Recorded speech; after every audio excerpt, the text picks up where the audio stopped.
السلام علیکم، بتاؤ جی۔ وعلیکم السلام علامہ صاحب، کیا حال چال ہے؟ یا جی سر، اللہ آپ کو عزت دے۔ علامہ صاحب وہ مجھ سے نا ایک سوال ہوا تھا، میری بہت دیر بعد باری آئی ہے، کافی دیر سے میں کچھ تو یہ جو اہل تشیع حضرات، میں بھی کنورٹڈ ہوں، تو وہ کہاں کہتے سے ہیں کہا یا کیا علی آپ نے؟ مدد، پاکستان فیصل آباد سے۔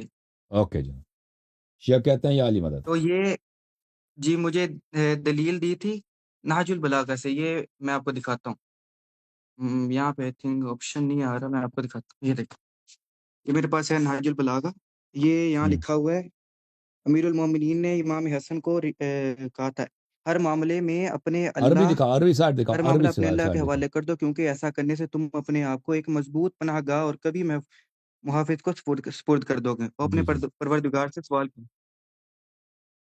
اور عربی اس دکھاؤ، کے عربی اگر خطبے کے شروع میں عربی سائڈ کو دکھاؤ۔ نہیں نہیں، صفحہ واپس کرو، جی جی میں عربی میں سائڈ دکھاؤ۔ دکھاتا ہوں، عربی، یہ عربی یار سائڈ، عربی سائڈ دکھاؤ، صفحے نہ لگاؤ نا۔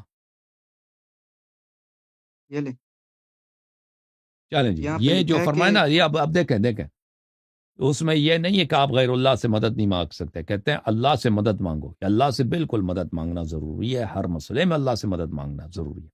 جی جی جو اللہ سے مدد نہیں مانگتا، جو اللہ کے پاس دعا نہیں کرتا، اللہ تعالیٰ فرماتا ان الذین یستکبرون عن عبادتی سیدخلون جہنم الداخرین۔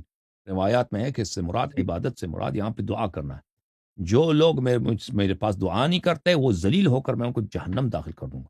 تو اللہ تعالیٰ کے سامنے جی گر گرانا، اللہ تعالیٰ کے سامنے گریہ کرنا، اللہ تعالیٰ کے سامنے تضرع کرنا اور اللہ سے مدد کرنا، یہ ثابت ہے۔ اس نہج البلاغہ میں یہ نہیں لکھا کہ تم غیر اللہ سے مدد نہیں لے سکتے، ٹھیک ہے نا؟ وہ یہ نہیں ہے کہ تم غیر اللہ سے مدد نہیں لے سکتے۔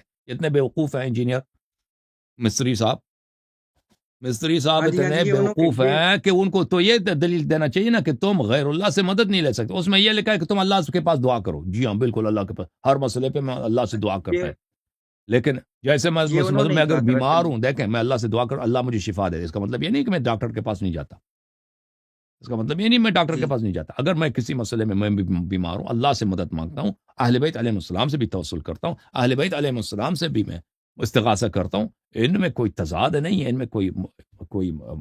میں کوئی تناقض اور کنٹرڈکشن نہیں ہے۔ اوکے جی جی، اور حضرت ابراہیم نے وہ جو سورہ البقرہ کی آیت ہے، اس میں کہا تھا مجھے اللہ نے انہیں جو امام بنایا تھا، کافی کوششوں کے بعد اور کافی مشکلات کے بعد، اور قرآن نے مولا کو امام مبین کہا ہے، تو اس پہ کوئی دلیل ہے کہ اللہ تعالیٰ نے مولا علیہ السلام کو امام المبین بنایا؟ سورہ یاسین میں احادیث بے شمار ہے، حدیث بے شمار ہے۔ ایک اہل خطبہ سنت کی غدیر، حدیث ہے، اگر آپ خطبہ دلیل دیتے غدر، ہیں علامہ صاحب۔ آج کے مناظرے کو دیکھو، اس میں نے بہت سارے احادیث پڑھی تھی۔ آج کے مناظرے کو آپ دیکھیں، اس میں چنہ صاحب کے ساتھ جو مناظرہ ہوا تھا، میں نے اس میں بہت ساری احادیث امیر المومنین علیہ السلام کی امامت میں میں نے پڑھی۔ اوکے جی شکریہ، اوکے، بہت تھینک شکریہ۔ یو، خدا حافظ، خدا حافظ۔